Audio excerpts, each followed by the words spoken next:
patrono, enfermo en la montaña, después de haber comenzado años atrás, antes de ser sacerdote, con la milicia de la Inmaculada, sin mucho fruto, con un año de enfermedad, llega a Polonia, encuentra más dificultades, un año que lo tienen haciendo cosas que nada que ver, aparece un poco más su apostolado y se enferma, y otra vez la cruz de tener que ir a un lugar lejano, dejando todo.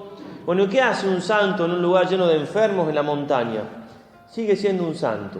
Le habían dicho que estuviera quieto, tranquilo, sin hacer muchas cosas. Tenía un solo pulmón que le funcionaba y le funcionaba mal. Tenía tuberculosis, la tuvo hasta el final.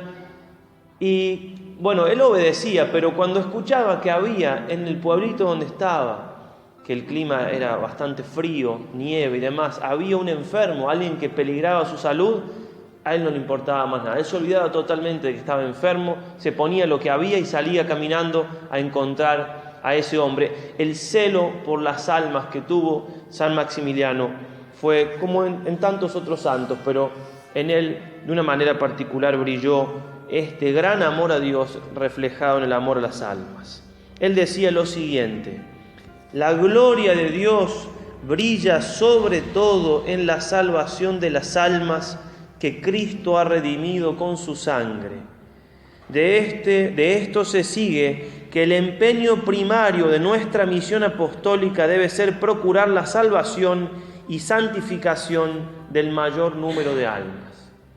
Esa unión perfecta entre la gloria de Dios que todos tenemos que buscar, para lo cual hemos sido creados, y la salvación de las almas. Es unir en una frase lo que es el principio y fundamento de los ejercicios. Se acordarán, el hombre es creado para alabar, hacer reverencia y servir a Dios nuestro Señor. Y lo que es llamado el segundo principio y fundamento, que es Cristo Rey. Cristo que nos llama a seguirlo y a conquistar el mundo, a convertir a las almas. La gloria de Dios no puede separarse de la salvación de las almas. Curado o no, consigue permiso en la Navidad del año 1921 para volver a Cracovia, y allí eso es fuego interior que tenía por las almas, que lo demostraba a cada paso, como decíamos tiempo atrás, y él sigue convirtiendo en el tren, en este lugar, volviendo a Cracovia, tiene una discusión con un judío, un protestante y un ateo. Y con esa capacidad que tenía él, y también con esa invocación a María, él invocaba a María siempre. Estaba discutiendo con alguien para convertirlo y pensaba en la Virgen y le pedía a la Virgen que lo ayudara. Se bajó del tren y el ateo le agradeció porque todos habían quedado contentos. A todos le había dicho algo que lo había iluminado. Nadie quedó ofendido y a todos los había acercado un poquito a Dios. Esa capacidad que tiene el santo de no enojarse por algo que le dicen en contra, esa capacidad de amar todo lo amable en las personas, y si hay error y si hay pecado, se odia eso, pero no al que se equivoca ni al pecador. Esa capacidad que tienen los santos de amar a los enemigos es algo que nos distingue tanto a nosotros, que ni siquiera a veces amamos tanto a quien tenemos que convertir. Llega entonces a Cracovia y ahí entonces como que explota ese fuego que él tenía y comienza con una gran obra de la milicia de la Inmaculada, que se acordarán tenía 3 niveles, solamente en primer lugar los que rezaban, en segundo lugar los que además de rezar trabajaban por la Virgen, y en tercer lugar los que se consagraban totalmente con el espíritu de San Luis María. Bueno, invita con los permisos de sus superiores y funda con esta milicia de la Inmaculada el pequeño diario, periódico, una especie de folleto un poquito más grande, que es el Caballero de Nuestra Señora, que por supuesto, como todas las obras de Dios, de entrada no fue bien visto. En ese tiempo los diarios, los periódicos, los folletos, todo ese tipo de cosas estaban en manos de quienes estaban en contra de la Iglesia, en contra de la fe, en contra de la moral, en contra de la virtud. Por eso pensar que un frailecito franciscano iba a fundar un diario era una cosa que sonaba mal de entrada. No lo apoyaron en su orden, le dieron los permisos respectivos, pero no lo apoyaron demasiado, tenían miedo a las deudas. Justamente si fracasaba todo iba a quedar con muchas deudas de la orden, entonces le dijeron que lo haga, pero que corría todo por cuenta de él. Por supuesto tenía algunos religiosos a cargo y empezó. Y en la primera tirada que buscó, que logró hacer, fueron 5.000 los ejemplares. Pero estaba llegando el momento de imprimirlos y le faltaba, nadie sabía, le faltaban 500 marcos para poder hacerlo. Salió un día a pedir limosna. Interesante porque era un hombre de muchísima virtud ya, y llega, cuando cuenta la historia, él dice: al otro día me di cuenta que no me había animado a pedir, me daba vergüenza. Iba por los negocios, por la gente, y no me animaba a estirar la mano. Miren qué consolador, que él, ya con tanta virtud y todo, tenía esos esquivos a lo que es la cruz. Y pensó lo siguiente: no pido para mí, pido para la Inmaculada. Entonces el otro día salió con más fuerza, no se tiró abajo. Y fue a visitar a un párroco amigo. El párroco le dio una donación al teniente, al otro padre que vivía con él, también le pidió que le dieran una donación. Y cuando se iba, pasando por dentro de la iglesia, vio una bolsita arriba del altar. Y la bolsita tenía un cartelito que decía: para mi madre la Inmaculada. Y encontró ahí los 500 marcos que necesitaba. Contaba eso él, y dice que después fueron muchas otras veces que la Virgen así tan puntualmente lo ayudó. Y después de ese momento ya no tuvo más dudas ni falta de dinero. O sea, falta de dinero humanamente hablando sí, pero nunca que él dudara que lo iba a tener en el momento preciso. ¿Qué hizo? Agarró una caja donde iba a guardar el dinero que llegaba de limosna y puso en la parte de abajo una imagen de San José Benito Cotolengo, otro loco en confianza de la misericordia de Dios, de la providencia de Dios. Él, por ejemplo, San José Benito Cotolengo, no quería guardar ni siquiera una moneda para el otro día. Vivamos el hoy, el Evangelio así, sin ningún comentario, sin glosa, como decía San Francisco de Asís. Entonces un día, por ejemplo, a San José Benito Cotolengo vino una religiosa que trabajaba con él, cuidando a los discapacitados y las discapacitadas, viene indignada o confundida porque no había para comprar el pan para el otro día. Y la monjita le dice: mire, tengo solamente esta moneda, con esto quiere que compremos el pan para mañana. Y el santo le pide la moneda, la toma y la tira por la ventana. Ahora no tenemos más nada, confiemos en la providencia. Por supuesto, al otro día llegó todo lo que hacía falta. Bueno, puso entonces la imagen de San José Benito Cotolengo en la parte de abajo de la caja y le pidió al santo que no quería ni verle la cara. O sea, que siempre hubiera billetes ahí. Esa era la petición que le había hecho al santo. Cosas de santo, ¿no? Los momentos que se vivían eran difíciles en toda Europa, no solamente en Polonia. Dice así el santo: cuando los francmasones empezaron a agitarse cada vez más y con más atrevimiento, y cuando hubieron levantado su estandarte bajo las ventanas del Vaticano, aquel estandarte en el que, sobre el fondo del color negro, Lucifer pisoteaba bajo sus pies al arcángel San Miguel, cuando se pusieron a repartir panfletos lanzando imprecaciones contra el Santo Padre, se me ocurrió la idea de fundar una asociación que tuviera como objetivo combatir los francmasones y a los demás secuaces de Lucifer. Es ahí cuando empieza entonces con la tirada de este folleto, porque él quería, como decía, vencer el mal con el bien, citando a San Pablo. La primera tirada, decíamos, fue de 5.000 ejemplares. Al poquito tiempo se acabaron. También tenía quejas de los periódicos que eran civiles, que no eran religiosos. Era el único religioso porque era más barato. Él siguió adelante. Pero hay nomás otra dificultad. Cuando todo parecía que se iba mejorando, o sea, que esa gran obra de él iba creciendo, claro, en el convento molestaba un poco, porque tenía máquinas grandes, religiosos ocupados en eso, papel, tinta, el convento era chiquito, y lo mandan a un pueblito que se llamaba Grodno, estaba en el rinconcito de Polonia, a 600 kilómetros. O sea, humanamente hablando, era destruir lo que estaba haciendo. Imagínense, con la poca comunicación y demás, irse de Cracovia, una ciudad grande, a un pueblito, un pueblito además lejano, con un clima muy difícil, a 600 kilómetros. ¿Qué iba a hacer? ¿Cómo iba a hacer para empezar de nuevo? ¿Los suscriptores que tenía lo iba a perder? Bueno, obviamente que él no se hizo absolutamente ningún problema con esto. Tenía la capacidad, como dice un biógrafo, dice: Kolbe demuestra siempre un afán para convencer a los suyos de que tiene la mejor de las suertes y de que está perfectamente en el lugar donde se encuentra. ¿Sí? Totalmente confiado en lo que Dios quería. ¿Qué pasó en ese lugar? Costó un poco al principio, porque el convento tampoco estaba preparado, pero en poco tiempo pasó de 5.000 a 60.000 ejemplares impresos. Estaba en manos de Dios, seguía la voluntad de Dios, no le importaba dónde. Así actúan los santos. No hay obstáculos en la vida de los santos que los frenen. El obstáculo es un peldaño. Ellos hacen de una piedra de tropiezo para nosotros un escalón para seguir para arriba. porque ven que todo lo maneja Dios, todo. Esa piedra que está ahí no está porque alguien me la puso, aunque sea a propósito, Dios me la puso ahí para que yo suba por eso. Es ver las cosas con los ojos de Dios y no con los ojos de los hombres. Llegó a ser en el año 1939, nos pasamos un poco más de años adelante, la impresión más grande y la publicación más importante de toda Polonia, y tenía cada tirada 1 millón de ejemplares. Su deseo era, decía él, llevar a la Inmaculada a las casas para que las almas, acercándose a María, reciban la gracia de la conversión.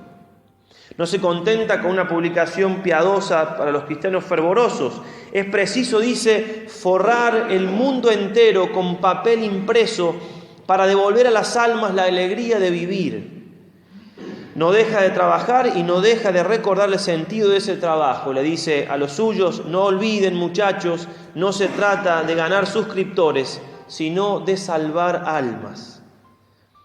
Escasos medios, una lucha muy desigual, como la que podríamos tener nosotros ahora con los medios de comunicación y demás, nada lo frenó. Sabemos incluso que hasta llegó a pedir ir a misionar a Japón, y poco tiempo después de llegar mandó un telegrama, esto en 1930, volvemos un poco, estoy hablando con bastante libertad de tiempo, ¿no? Escribió un telegrama que decía: hoy expedimos el caballero en japonés, tenemos imprenta, viva la Inmaculada, Padre Maximiliano. Cosas increíbles, totalmente increíbles, con fuerzas humanas, obviamente que es obra de Dios, obra de la Virgen. Destaco 2 cosas más: la pobreza. La pobreza con la cual vivía era extrema como buen franciscano. Y en un momento, incluso cuando llegó a este convento nuevo, a Grodno, eran 3 religiosos que iban para eso, que tenían que pagar como una pensión incluso, y tenían un solo par de zapatos para los 3. Entonces, cuando uno salía, se iba con zapatos, pero los otros 2 quedaban descalzos. Hasta ese punto. Y cuando ya en la ciudad que funda, la ciudad de la Inmaculada, donde tiene ya la imprenta más grande, ya diremos algunas cosas más, que tiene 700 religiosos y 200 postulantes, era una ciudad, hasta bomberos había dentro. Bueno, era la mejor imprenta de toda Europa. Y uno podría pensar, y de hecho se lo dijeron, con un poco de ojos escandalosos: ¿cómo puede ser que un franciscano tenga la mejor imprenta de toda Europa? Lo que pasa es que mientras tenían esa mejor imprenta de toda Europa, ellos dormían en el piso, eran pobrísimos.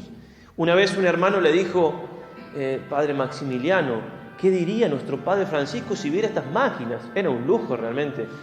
Y le dijo el santo: se arremangaría el hábito y se pondría a trabajar. Ese sentido común de los santos, que no tenían eso para ellos, tenían eso para la Inmaculada, y ponían los mejores medios entonces para asegurar el apostolado. Hay que distinguir lo que es algo personal de lo que es para las almas, para la gloria de Dios. Otra cosa que destacamos, como decíamos recién, es esa capacidad que tenía de estar bien en todos lados. Es de todos los santos. Digo, basta leer una vida de un santo para ver cómo el santo se acomoda, no se queja, acepta, se olvida de sí mismo. Muy enfermo durante toda su vida, nunca se preocupa por eso. En un momento, en una carta al pasar, porque le habrán preguntado su hermano, su madre, ¿cómo estaba? Dice: sí, a veces tengo unos dolores de cabeza que parece que se me explotan, pero no hay tiempo para eso. O sea, no había tiempo para pensar en sí mismo. Tenía que pensar en las almas, en la Virgen, en la Inmaculada, en las obras, en los demás. Nunca se quejó absolutamente de nada, ni de los destinos, ni de quién lo mandaba, ni por qué lo mandaban. Él logró lo que el padre Philippe, en un libro, Jacques Philippe, en un libro que se llama La libertad interior, que quizás conozcan, dice lo siguiente: que hay 3 niveles de formas de tratar una circunstancia, un acontecimiento en nuestra vida. Lo primero, dice él, es la rebelión. Nos quejamos, no nos gusta, refunfuñamos por dentro, por fuera, la criticamos. Lo segundo, dice él, es la resignación. Bueno, no queda otra, ¿qué va a hacer? Es un poco mejor. Pero lo tercero, que es lo que hay que llegar, y lo que llegaron los santos, es la aceptación. Hay que aceptar las cosas que Dios nos manda, que Dios permite. San Claudio de la Colombiera, en el Tratadito del Santo Abandono, dice: ¿por qué nos quejamos en esta vida de aquello de lo cual en el cielo nos vamos a alegrar? ¿Por qué? Todo lo que me pasa es para mi bien. En el cielo me voy a alegrar por cada cosa. ¿Por qué ahora me quejo? Los santos tenían esa capacidad de mirar su vida con los ojos de Dios, como mirarla desde el cielo, ¿no? aceptar las cosas que nos vienen en nuestra vida, las dificultades.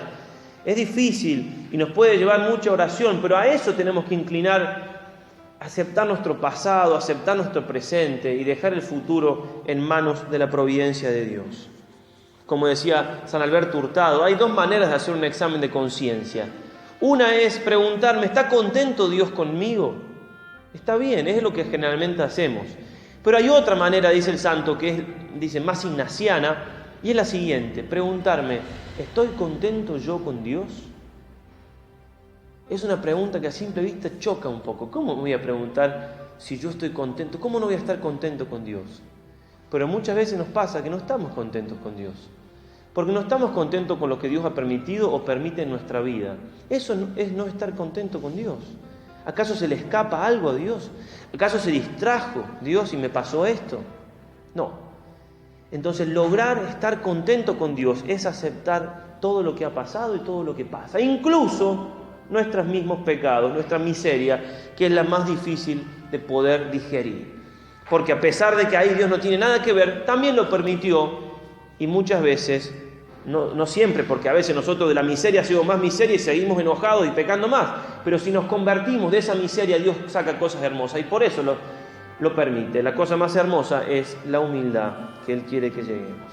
Y dirá el Padre Hurtado que si nosotros logramos estar de acuerdo con Dios en todo, no tener una queja para con Dios de nada de nuestra vida, entonces no pasamos por el purgatorio.